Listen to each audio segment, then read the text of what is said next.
Good morning, students.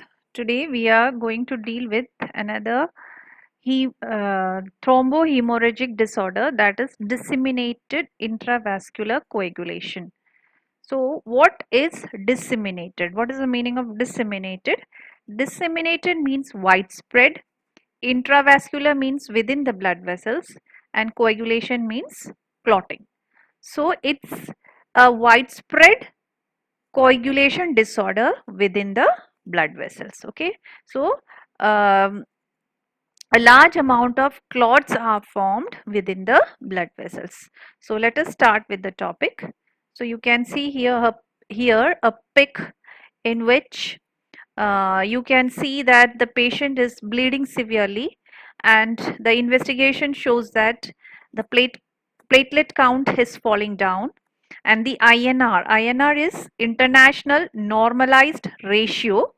This is a lab measurement which shows that how long it takes blood to form a clot.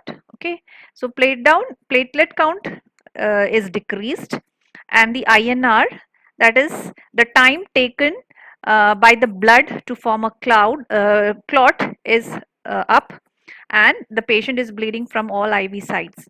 So what is the treatment? So before that, we shall see what is disseminated intravascular coagulation, or what we call it as DIC. Okay, so disseminated intravascular coagulation is a syndrome in which either the extrinsic or intrinsic or both pathways, they are activated to produce multiple fibrin clots in small blood vessels.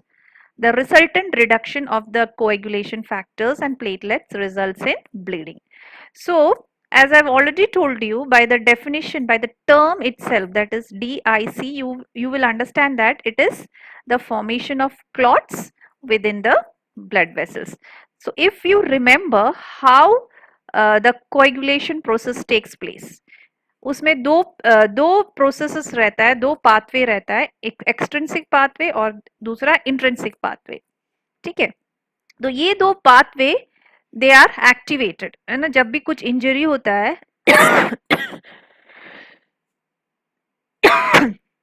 so both these pathways are activated and there is formation of clot. Okay, so disseminated intravascular coagulation में क्या होता है?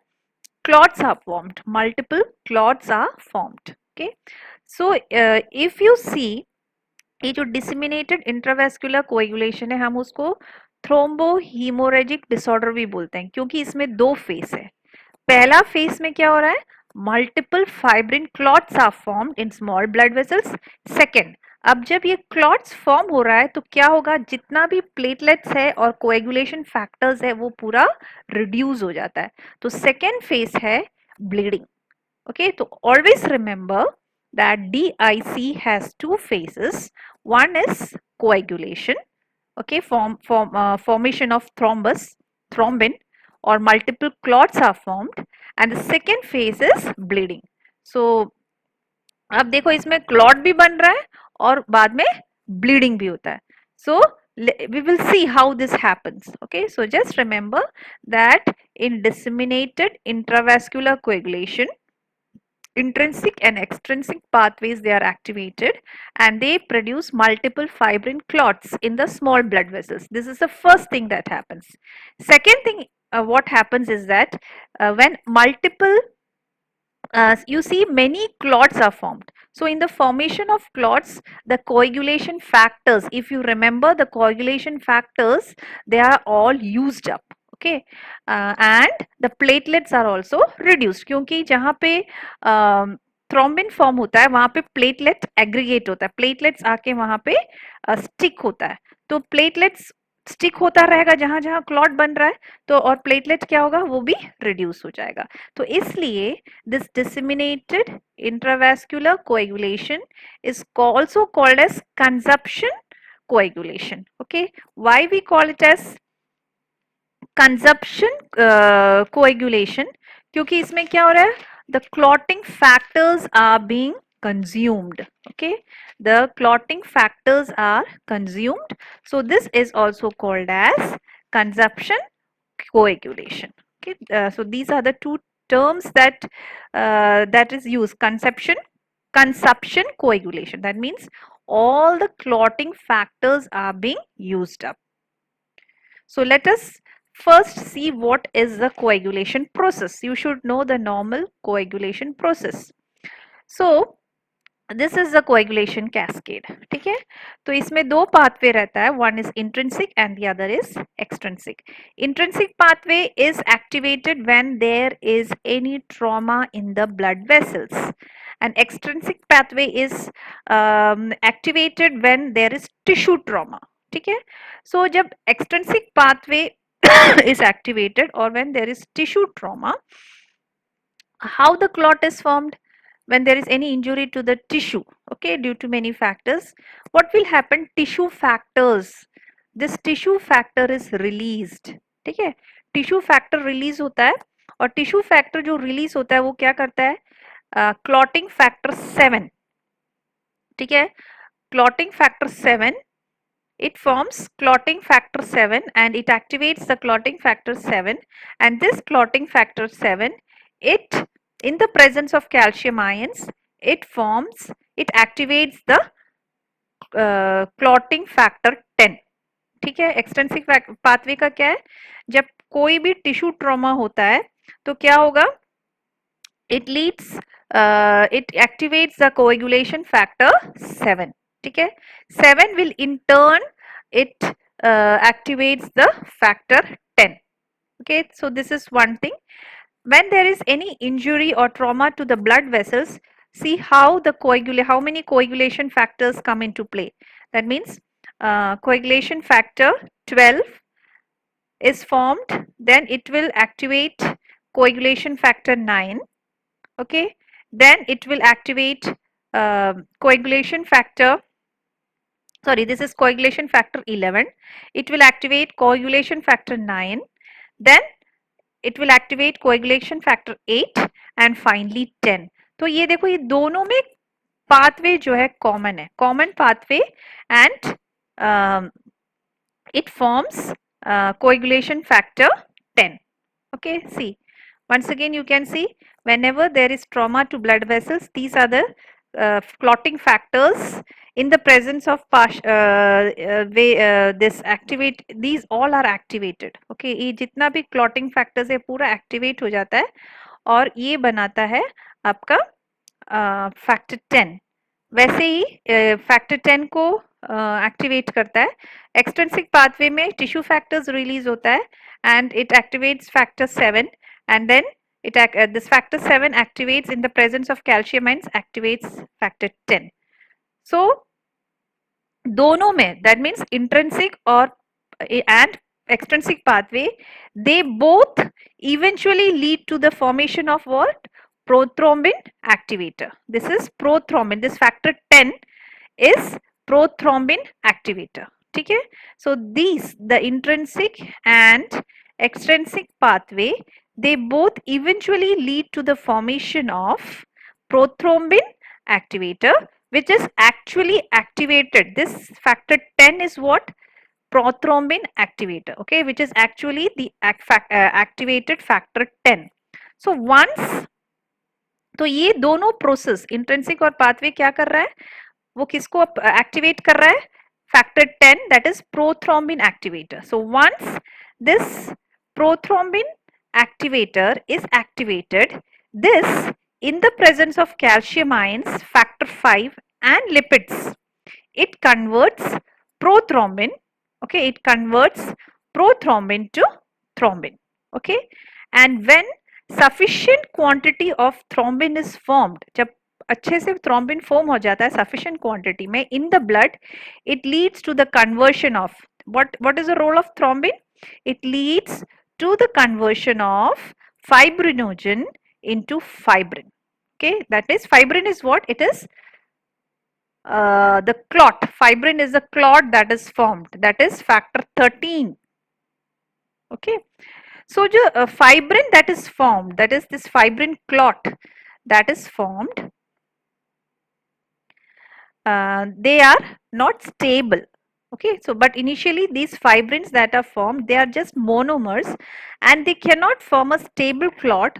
So in the presence of calcium ions, the fibrin stabilizing factor, which is actually the activated factor 13, ये factor 13 क्या करता है? Okay, which is the factor 13, it acts on them and they convert them into fibrin polymers and they eventually form a clot.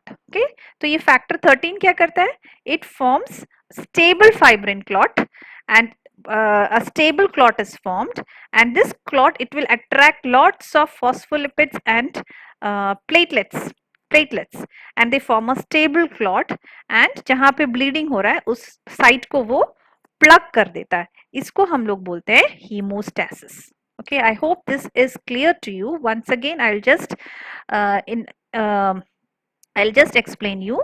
Intrinsic and extrinsic pathway, they lead to the formation of what? Prothrombin activator. This factor 10 is a formation of prothrombin activator, which is actually activated factor 10. ठीक है, तो intrinsic pathway में और extrinsic pathway में आप पूरा जितना भी कोएगुलेशन फैक्टर्स है, they eventually form what? Factor 10. Okay, this is prothrombin. Okay, this is actually prothrombin activator. So once this prothrombin activator is activated, it in the presence of calcium ions, lipids and factor 5, what they do, they convert the prothrombin 2 into thrombin. Okay, and when sufficient quantity of thrombin is formed,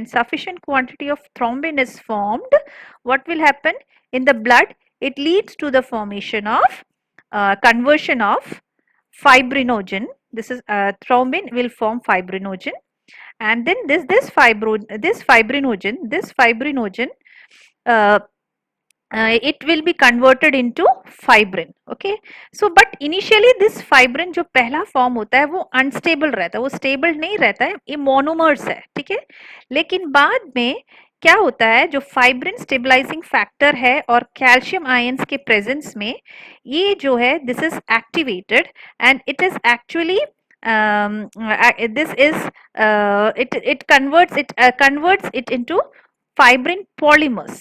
ठीक है, पहले monomers रहता है जो stable नहीं है. ठीक है, अब ये स्टेबल कब होगा, जब calcium ions the fibrin stabilising factor which is actually the activated factor 13, it acts on them.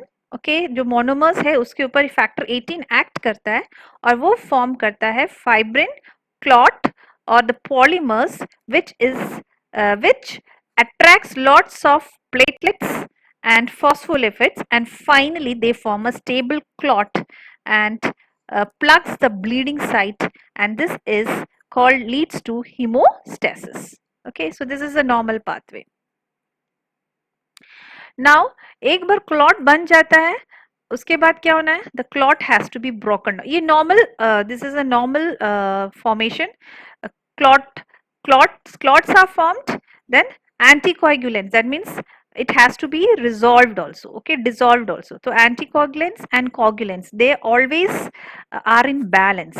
ठीक है, so आप ये देखो prothrombin बना, हमने वहां पीछे पढ़ा, thrombin is formed, the thrombin activates and it and converts fibrinogen into fibrin, and this is the stable clot that is formed.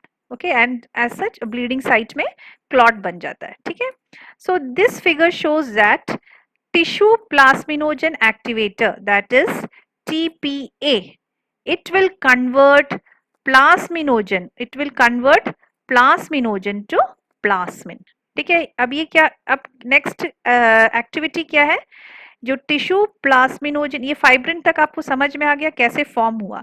अब ये फाइब्रिन कैसे ब्रेक होता है, ठीक है, कैसे fibrinolysis, that is breaking off the clots, how does it happen. So the tissue plasminogen activator, it will activate the plasminogen to form plasmin. Okay, so this plasmin, it will break down the fibrin. ठीक है, ये जो clot meshwork form हुआ है उसको break कर देगा into fibrin degradation products. This fibrin will be broken into fibrin degradation product and this can be measured in the blood. अगर आप blood test करोगे आप इसको measure कर सकते हो कितना डी डाइमर, ओके, क्लिनिकली इसको हम लोग बोलते हैं डी डाइमर, तो ब्लड में कितना डी डाइमर है, अगर ज्यादा हीमो फाइब्रिनोलाइसिस हो रहा है तो ये इंक्रीज हो जाएगा, जो प्रोडक्ट्स है that will be increased. So conditions such as deep vein thrombosis and DIC will have elevated, क्योंकि इसमें bleeding fibrinolysis ज़्यादा होता है तो जो degradation products है that levels will be increased, okay, because the clots that are formed it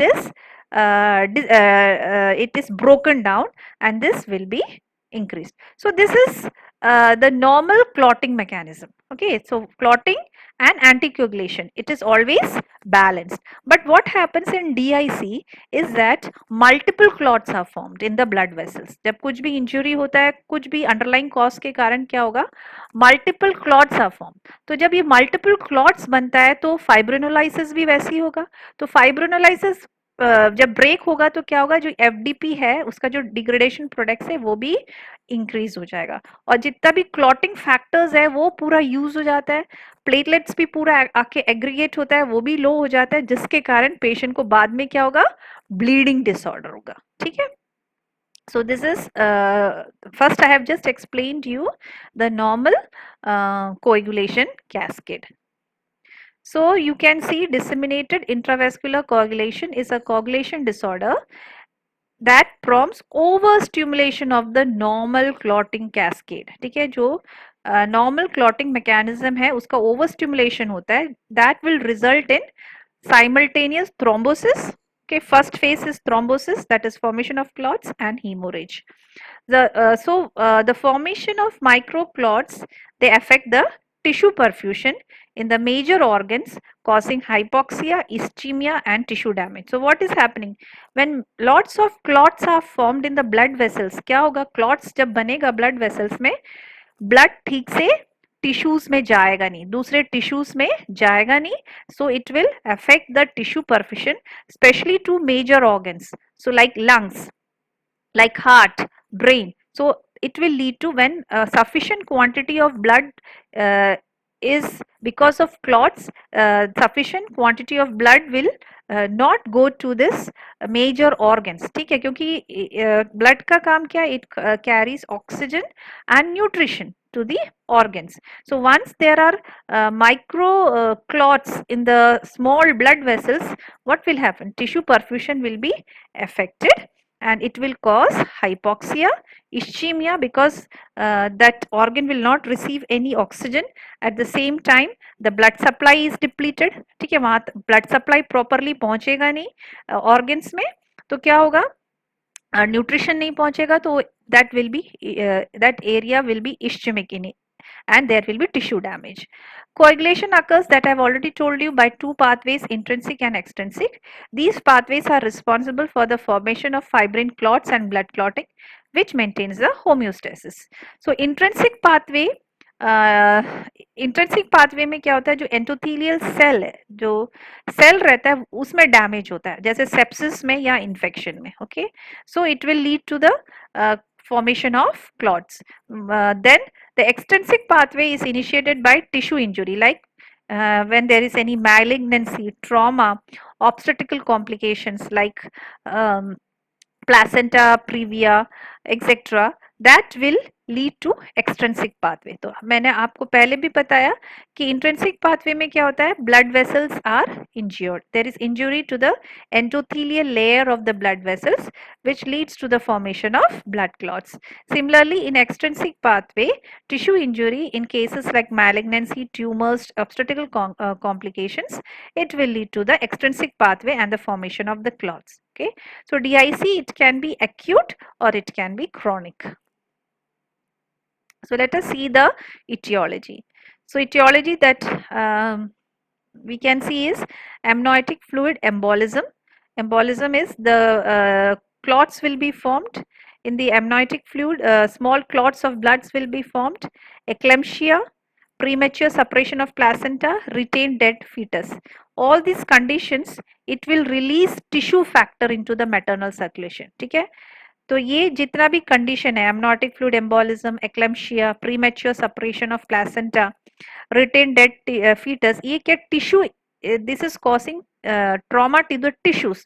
सो जब tissue में ट्रॉमा होता है, टिश्यू फैक्टर्स आर रिलीज्ड, और ऐसे कंडीशंस में क्या है, large number of tissue factors are released. Okay, more number of tissue factors are released, which activates the clotting mechanism. So many more blood clots will be formed. Other condition is malignancy, like acute promyelocytic leukemia, adenocarcinoma. Infections like septicemia, septic abortion, gram negative sepsis. ठीक है, इसमें भी the blood cells, they are because of the infection, the blood cells are injured, and this will activate the intrinsic pathway and abnormal intrinsic pathway, and there will be formation of clots, micro clots in the blood vessels. Then this is the another conditions like snake bites, severe burns, anaphylaxis, hemangioma, because these are the conditions in which endotoxins are released from the endothelial cells and results in the formation of clots. So this I have already told you. एक बार coagulation होने के बाद फिब्रिनोलाइसिस होता है, यानी कि जो जितने भी क्लॉट्स बने हैं वो ब्रेक होना है, तो that is activated, fibrinolysis is activated, and the fibrin degradation products, that is in the form of D dimer, okay, formed. जो ये फॉर्म होता है ना, fibrinolysis होगा तो what will happen, this fibrin degradated products are formed, and these products that will have an inhibitory effect on the clot formation. Okay, वो inhibit करेगा clot बनाने में, है ना, it will not form clot. So what will happen, when there is an inhibitory effect on clot formation, bleeding occurs. Okay, और plasmin, जो plasmin बनता है वो इनएक्टिवेट कर देगा factor 5, 7, 9 and 11, which will further inhibit the intrinsic coagulation cascade. ठीक है, तो कोएगुलेशन कैस्केड जब बंद हो जा रहा है, स्टॉप हो जा रहा है, कोएगुलेशन हो ही नहीं रहा है, तो क्या रहेगा, ब्लीडिंग रहेगा. Okay, so classification, you can see acute classification and chronic classification. What is acute? Acute DIC means when the sudden exposure of blood to procoagulants. What is this procoagulants? They are the tissue factors, okay, or thromboplastin, etc. जब sudden exposure होता है blood का कोई भी condition से, तो ये tissue factor thromboplastin release होता है, और ये ज़्यादा नंबर में रिलीज होता है, and कोagulation, and it causes intravascular coagulation. More precisely, the condition happens when the body's compensatory hemostatic mechanism becomes overwhelmed. ठीक है, usually क्या है, whenever there is an injury, clot should be formed, but when the tissue factors, they are released in large numbers, ये जो compensatory mechanism है वो increase हो जाता है, and it will form large number of clots. And when large number of clots are formed, what will happen, जितना भी clotting factors है blood का वो use up हो जाएगा, consumed हो जाएगा, platelets fall हो जाएगा, and that will lead to hemorrhage. Chronic DIC, it is a compensated state that occurs when blood is continuously exposed to small amount of tissue factors. So in chronic DIC is what, small amount of tissue factors are released. Okay, so all the process takes place very slowly. Okay, acute में क्या है, sudden coagulation होता है and sudden bleeding होता है, लेकिन chronic में क्या है, धीरे धीरे धीरे जो है टिश्यू फैक्टर्स रिलीज होता है ब्लड में, in compare to acute DIC.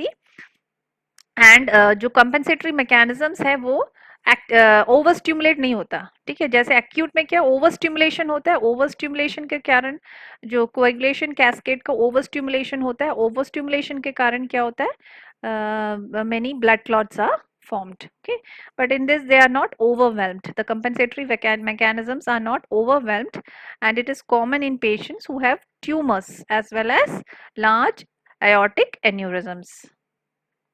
See, this is how the coagulation takes place. तो जब भी कुछ ब्लड वेसल में एंडोथेलियल इंजरी होता है तो क्या हो रहा है, आप देख रहे हो यहाँ पे ब्लड वेसल्स पहले कॉन्स्ट्रिक्ट होगा, ठीक है, दिस ये जो ब्लड वेसल से कॉन्स्ट्रिक्ट होगा, smooth muscles causes constriction. Step 2, what will happen? Or the coagulation, the intrinsic pathway है ना, intrinsic यहाँ पे intrinsic pathway it is activated and it forms thrombin. Okay, it forms thrombin. That is, thrombin is what? Platelet plug formation. और यहाँ पे क्या होगा, जैसे ये thrombin form होगा या fibrin form होगा, these are the collagen fibers. जब fibrin form होगा तो क्या होगा, platelets get adhered to it. ठीक है, platelets, see, platelets are adhered.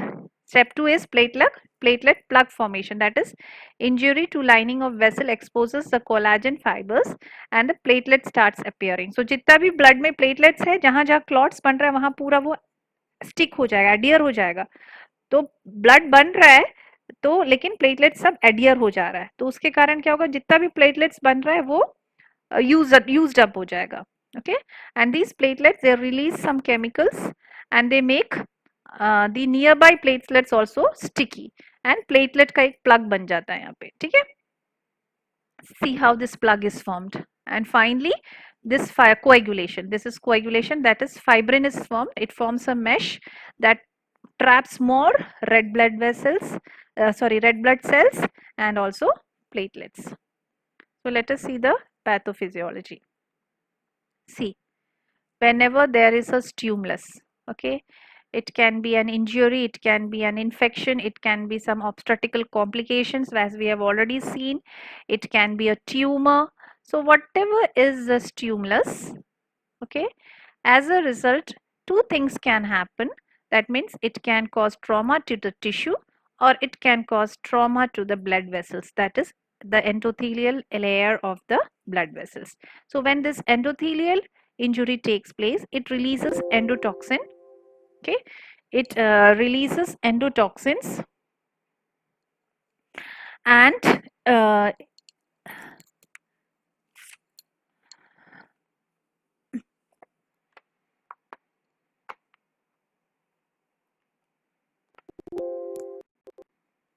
it causes let me explain you again. So whenever there is a stimulus, what happens? The stimulus can be infection, septic abortion, any tissue trauma, um, then burns, anything, है ना? Whatever causes we have seen. The stimulus, it either causes destruction of the tissue, that is when tissue trauma occurs, extrinsic pathway is activated. अगर blood vessel और साथ में आपका blood injury हो रहा है, endotoxins release होगा and दोनों में क्या हो रहा है, tissue factors are released. Okay, so tissue factors are released in large numbers, and if you remember that in my previous slide I have told you how this tissue factors results in the formation of fibrin. Okay, so it forms fibrin, that is finally thrombin is formed. Okay, thrombin is formed. Okay, prothrombin, अब देखो एक बार once the prothrombin activator is activated, it in the presence of calcium ion, it converts the prothrombin into thrombin. Okay, so thrombin is formed, that is clot is formed. अब ये जो clot form हो रहा है, many clots are formed. तो blood में intravascular fibrin deposition होता है, क्या thrombin form होता है. Thrombin when in sufficient quantity thrombin is formed, it leads to the conversion of fibrinogen. This thrombin will convert fibrinogen into fibrin. तो क्या होगा, in the blood vessels you can see fibrins are clots are formed. Okay, so जितना भी small blood vessels में है छोटा छोटा clots बनना लगेगा. Clots will lead to thrombosis. So when there is thrombosis, two conditions can occur, that is hemolytic anemia and tissue ischemia. Why hemolytic anemia? जब fibrin form होता है, hemolytic anemia क्यों होता है? क्या होता है, जब थ्रोम्बस फॉर्म होता है हमारा जो ब्लड वेसल्स है वो नैरो हो जाएगा. ठीक है, और आप सोचो वो ब्लड वेसल्स के अंदर क्लॉट्स है के जैसे दो side, suppose this is a blood vessel, okay, and in two places blood clots are formed. So जब ब्लड जब नॉर्मल ब्लड जब ये वेसल से पास होता है तो ब्लड में क्या क्या रहता है, आरबीसी रहता है, प्लेटलेट रहता है, व्हाइट ब्लड सेल्स है। तो ये आरबीसी जब वो नैरो ब्लड वेसल से पास होता है वो स्क्वीज्ड हो जाता है। स्क्वीज होने से क्या होगा, जो आरबीसी का मेम्ब्रेन है वो डिस्ट्रॉय हो जाता है, that means it is broken down and that causes haemolysis and RBC is also destroyed and it causes anemia. Why tissue ischemia? Because the blood vessels, because of the clots, okay, blood जो है organs में, different organs में वो पहुंच नहीं पाएगा, okay. So because you know that blood carries oxygen and also nutrients, so when blood does not flow properly because of the micro clots that is formed, it will cause tissue ischemia, because blood flow is reduced to different organs, so it will cause ischemia, okay. Then the second thing is what happened, thrombin generation, thrombin has been formed, okay. Now plasminogen is activated, so this plasminogen activated, it forms plasmin, and as I've already told you, this plasmin it will cause fibrinolysis, okay. ये plasmin क्या करेगा, जो clots बना है उसको break down करेगा, ठीक है। जितना भी फाइब्रिन है वो ब्रेक डाउन होगा एंड ब्लड में क्या हो जाएगा, फाइब्रिन डिग्रेडेशन, जितना भी क्लॉट्स बना it has to be broken down, so the clots will be broken down, that is fibrin degradation products will increase in the blood, fdp or deep, this will be increased. तो जब ये fibrin degrade हो रहा है तो क्या होगा, जितना भी थ्रोम्बिन है और platelet aggregation that is also inhibited, so fibrin is not formed and platelet aggregation is also stopped, and this will lead to bleeding, okay, this will lead to bleeding. And this plasmin generation, it also destroys the clotting factor, okay. ये जो plasmin है वो जितने भी clotting factors है उसको भी destroy करेगा, तो क्लॉटिंग फैक्टर डिस्ट्रॉय होगा तो क्या होगा, क्लॉट फॉर्म नहीं होगा, it will lead to bleeding, it will lead to bleeding. And as I have already told you, जब थ्रोम्बिन फॉर्म होता है वहां पे प्लेटलेट्स एग्रीगेट होता है, स्टिक होता है, ठीक है। So all the platelets will be consumed and this will lead to thrombocytopenia and this will lead to bleeding. So you can see this. So this is all about DIC, okay. So you can see a small video in this, it will be more clear to you what is Hello everyone. Disseminated Today we will discuss about intravascular disseminated intravascular coagulation or DIC. Disseminated means widespread and intravascular means within the blood vessels, and coagulation, you know that. So it is a widespread intravascular coagulation. According to the definition, it is an acute, subacute or chronic thrombohemorrhagic disorder. So what is thrombohemorrhagic disorder? It simply means there are two phases. One is thrombotic phase and other is hemorrhagic phase. Contradictory, isn't it? Okay, let's discuss the pathophysiology then. Two major mechanisms mainly trigger DIC. One is a release of procoagulants like tissue factors, and other one is widespread injury to the endothelial cells. Now let's discuss one by one. First of all, what is tissue factor? Where does it come from? And what's the normal function? Tissue factor is a cell surface glycoprotein, act as a receptor for factor 7. It is secreted by subendothelial tissue, leukocytes, and it is expressed by endothelial cells. Tissue factor has a major role in extrinsic pathway of clotting mechanism. It helps in formation of blood clot. This is the normal function of tissue factor. In case of DIC, there is excessive formation of tissue factor which eventually leads to excessive clot formation, and this is pathological. There is always a balance between clot formation and clot degradation. However, in some serious medical conditions, there can be release of massive amount of procoagulants like tissue factor. They increase the clot formation and alter the balance between clot formation and clot degradation. Medical conditions which trigger DIC like obstetric complication, malignancy, sepsis, trauma, or intravascular hemolysis. Other procoagulants are like lipopolysaccharide, some other enzymes that can also activate the clotting factors. So increased level of tissue factor can cause widespread microvascular thrombosis. Now let's see what will be the consequences. Thrombus occludes these small blood vessels, which leads to tissue hypoxia or tissue damage, because there will be lacking of oxygen due to poor blood supply. Even the nutrition supply will be reduced. Another complication is microangiopathic hemolytic anemia. As we already know that there is increased clot formation in DIC. So in some microvasculature, there is significant narrowing of blood vessels. RBC has to pass through this narrow area. During passing or squeezing through this narrow area, membrane of RBC get damaged. So there will be hemolysis or early breakdown of RBCs, which eventually leads to anemia. As it occurs in microvasculature, it is called microangiopathic hemolytic anemia. Here I would like to mention that DIC is also called consumption coagulopathy. Let's see why it is called consumption coagulopathy. Due to increased clot formation, there will be excess consumption of clotting factors and platelets. So there is significant deficiency of platelets and clotting factors in the circulation. Deficiency of platelets and clotting factors will prevent further clot formation or new clot formation when needed. So it will lead to abnormal bleeding.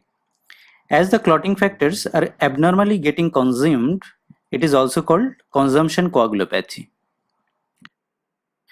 Another reason for abnormal bleeding is activation of plasmin. Plasmin is a fibrinolytic agent. It degrades fibrin polymer into fibrin degradation products and helps to remove the unwanted clot from our circulatory system. Whenever there is widespread microvascular clot formation, there will be increased plasmin activity. So there will be increased inhibition of fibrin polymerization, which ultimately leads to abnormal bleeding.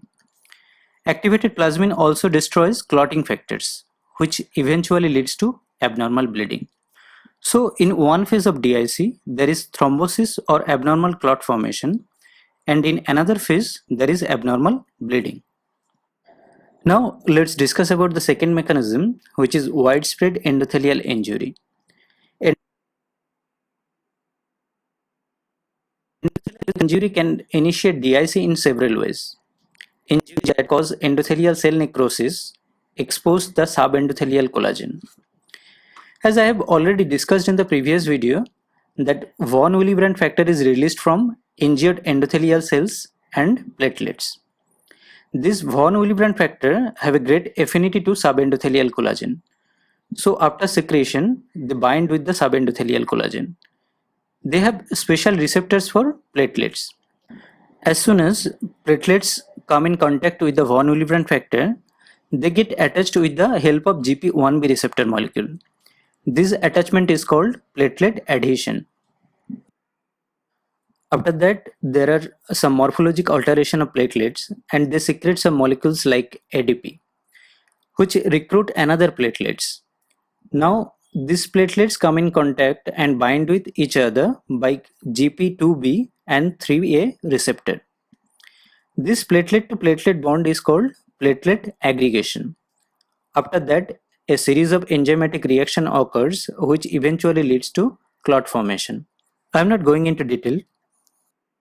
Even subtle endothelial injuries can unleash procoagulant activity. For an example, one of the most important mediators of endothelial injury is tumor necrosis factor. During sepsis, tumor necrosis factor has an important role in development of DIC. Let's see how does it work. Tumor necrosis factor induces endothelial cells to express tissue factor on their surface and to decrease the expression of thrombomodulin. As we know, tissue factor is a procoagulant and thrombomodulin is an anticoagulant. There is always a balance between them in normal situation. But increased tissue factor level govern the hemostasis towards coagulation. Tumor necrosis factor upregulates the expression of adhesion molecules on endothelial cells, which helps in addition of leukocytes. Leukocytes can damage endothelial cells by releasing reactive oxygen species and preformed proteases. Antigen-antibody complex also plays an important role. It destroys the endothelial cells and increases the release of procoagulant. So this is the pathophysiology of DIC. In the next video, we will discuss about the causative factors